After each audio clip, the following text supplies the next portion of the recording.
Hey guys, it's Justine here from I Should Read That, and today I'm going to bring you my birthday book haul. I was very spoiled for my birthday, which was a couple weeks ago. It was my 30th birthday, so I feel like this is all at least somewhat justified. I ended up getting a lot of books as gifts, and I got a couple of gift cards which ended up being a fairly sizable amount, so I purchased a lot of these books with those gift cards, but a lot of these were gifts as well. I have 24 books in total. I might have gone a little bit crazy. I was meant to save some of those gift cards. That didn't really happen though. I ended up raiding Waterstones online and my local Waterstones branch, so I am very excited for all these books. I have no idea when I'm possibly going to read them all, but whatever, it was my birthday. I took this opportunity as a chance to not only get some stuff that I normally wouldn't be able to buy, or things that I wanted to get but couldn't quite justify the cost, or replacing some of the books that I used to own that I had to get rid of when I moved from the US to the UK. So this is a really interesting mix of books here. It's some stuff that I've read, some stuff that I've not read, and just some interesting things that I might not have necessarily picked up on my own. So first things first, one of the things that we did for my birthday is, as a family, we went to the marvelous Tolkien exhibit, which is on at the Weston Library in Oxford right now.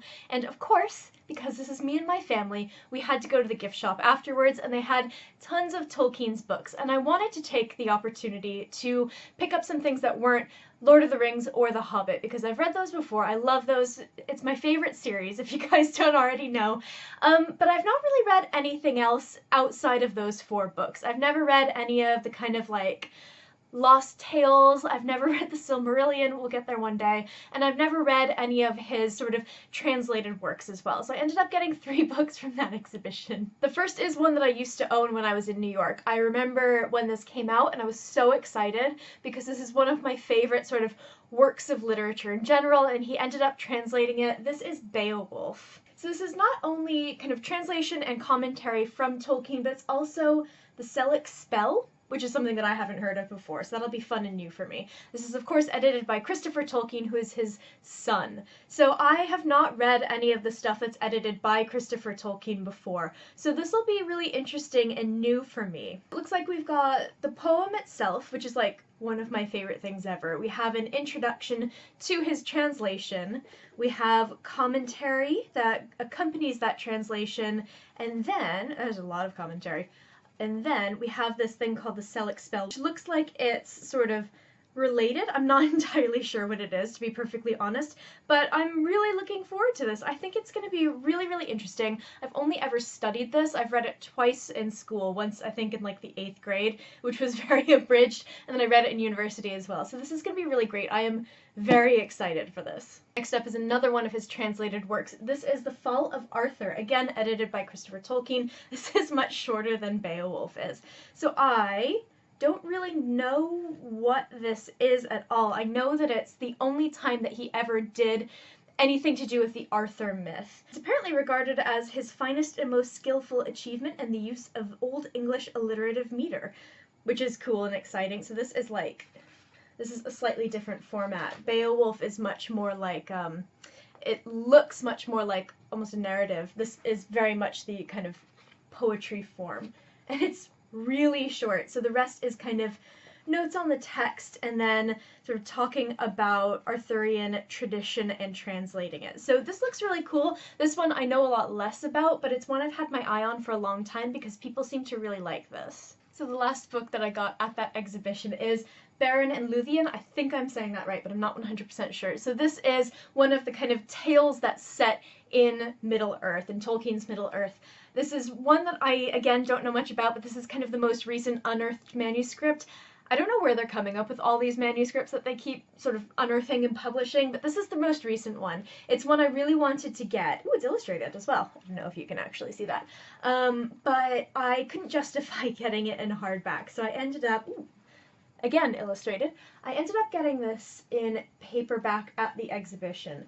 And I am very curious about this because, again, I've never read like the Silmarillion or any of the other tales, so this will be really interesting. I like the fact that she's riding on an Irish wolfhound.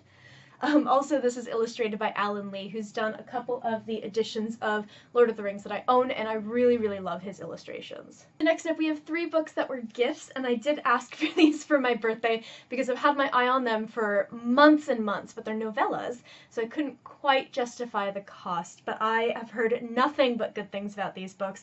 I'm really, really looking forward to them. These are the Wayward Children books by Shauna Maguire, so this is Every Heart a Doorway, Down Among the Sticks and Bones. And the most recent one, which I think came out earlier this year, is Beneath the Sugar Sky. So I don't know a huge amount about these books because I feel like there's something that you need to go into knowing very little about. I think they're going to be perfect for that. And I do know that they're sort of about these children who fall through the cracks. It's portal fantasy, and there is a place called Elinor West Home for Wayward Children, and it's about, I think, a girl who ends up at this home. So I'm really looking forward to these. I have heard nothing but good things. I know she has a 4th one that's coming out soon. I saw some proofs floating around on book Twitter, and I'm very, very excited and jealous about that.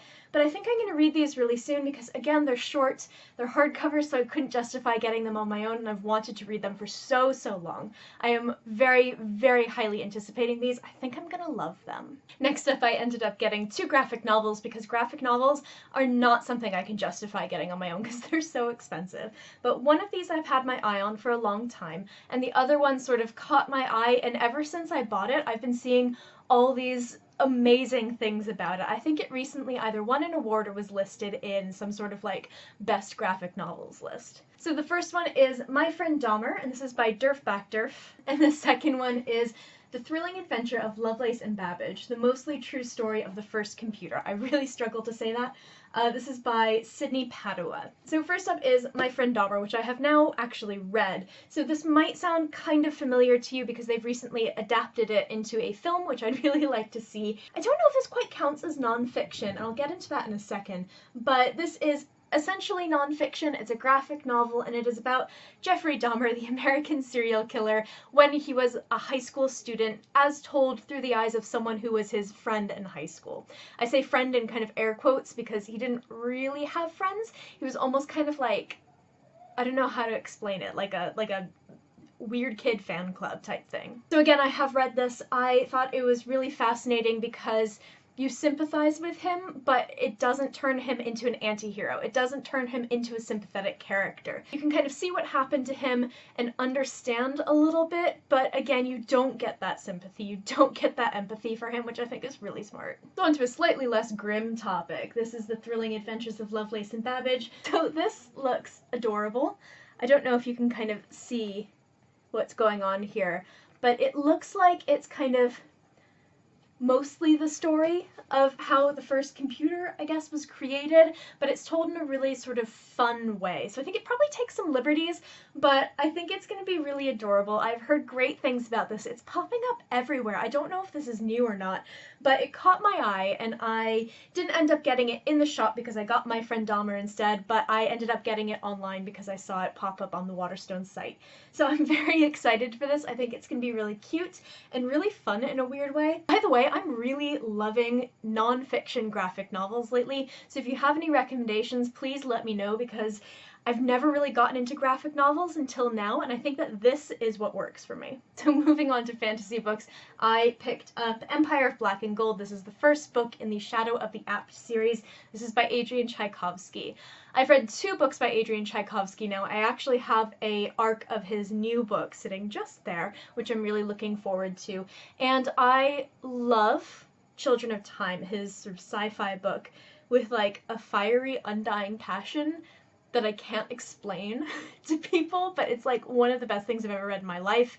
And I read Guns of the Dawn, which is kind of historical fantasy, which I liked a lot less. I thought it was good, and I thought it was interesting, but it was not nearly as good as Children of Time. So I decided to pick up the first book in his kind of major epic fantasy series. One of my friends from my book club has read all 10 of these books and really, really likes them. According to what he said and kind of what it looks like on the back, it's sort of, you get to see this civilization just sort of power through time and develop technology and all of this, which is one of the things that I loved about Children of Time so much. So I think this is going to be really interesting. I really hope I enjoy this because I would really love to get back into a really good long fantasy series. And these are quite sizable books. So we'll see how this goes. I'm not a huge fan of this particular cover. I think his other series seem to have much better covers, but whatever. So speaking of my book club, we are going to be finishing up a trilogy. We read the first book a couple months back and it was a huge hit for a lot of us. So the people who really enjoyed it are going to be getting back together, reading the next two in the trilogy and talking about it. So I picked up City of Miracles by Robert Jackson Bennett. This is the third book in the Divine Cities trilogy, and I'm laughing because, like Children of Time, where I can't explain how much I deeply, passionately love that book, I am the exact same way with City of Stairs, which is the first book in this series. And I cannot tell you how much I loved that book.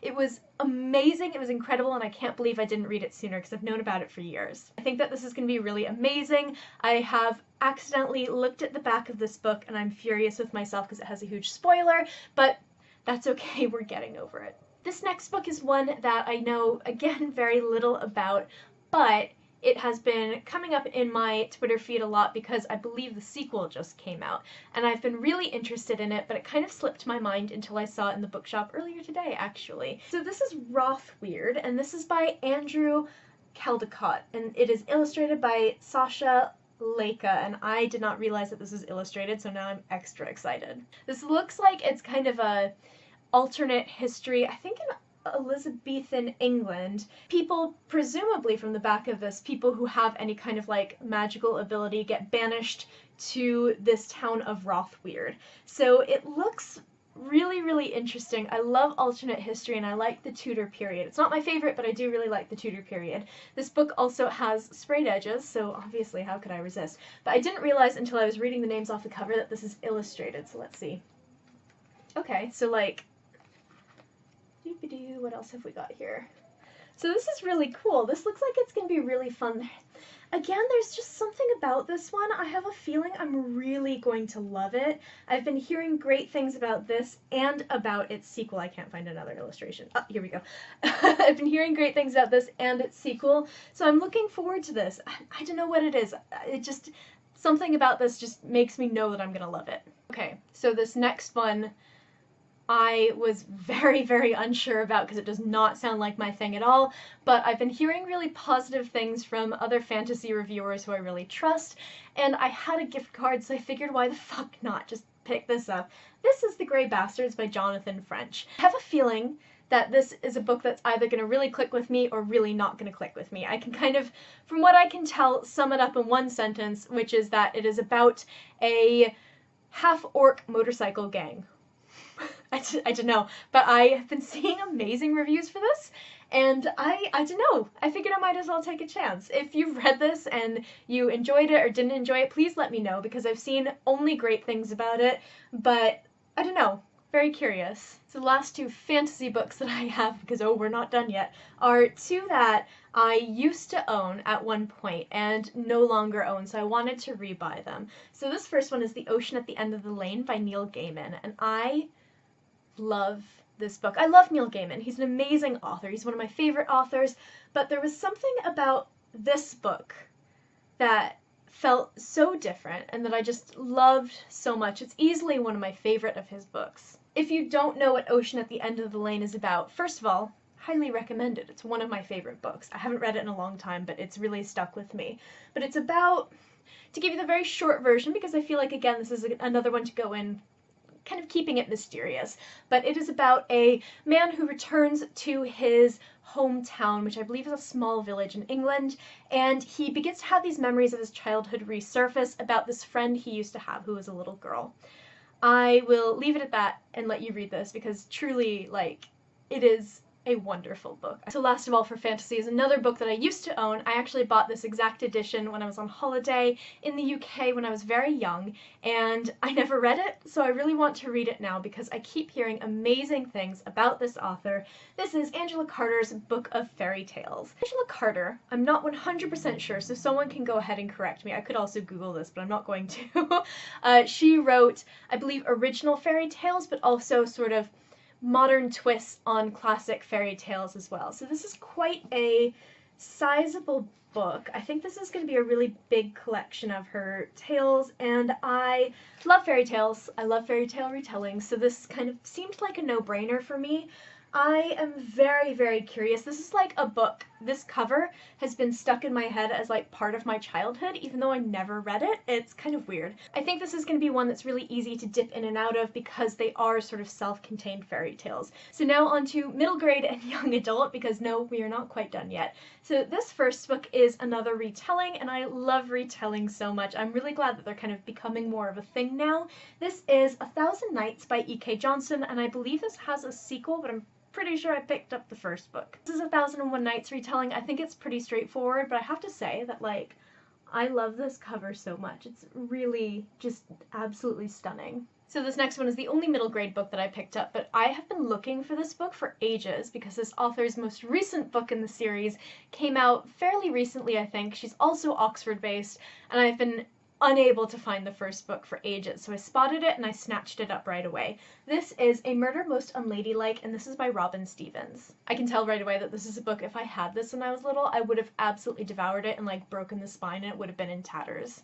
So this book is about Daisy Wells and Hazel Wong, and they set up a secret detective agency in the Deep Dean School for Girls. And one day, after having been completely unable to find a fascinating mystery, Hazel discovers the body of the science mistress. And she and Daisy return 5 minutes later, the body has disappeared. So they have to solve a murder and prove that this murder happened in the first place. This sounds amazing, and I think there's like 5 books in this series, so if I like this, ooh, I've got a lot to choose from next. So this next book is one that I keep seeing popping up. I have seen very few people read it and review it, and I've been very curious about it. So this is The Beast Player, and this is by Nahoko Yuhashi. So this book is about a girl named Erin, and her family have an important responsibility caring for the fearsome serpents that form the core of their kingdom's army.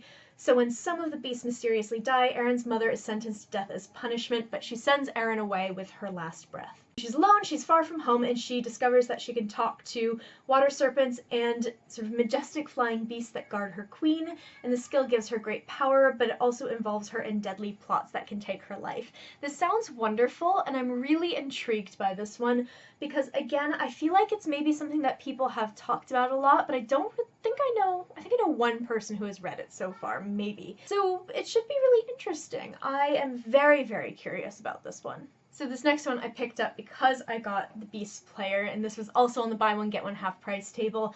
I was not a huge fan of the first book, which other people really seem to love.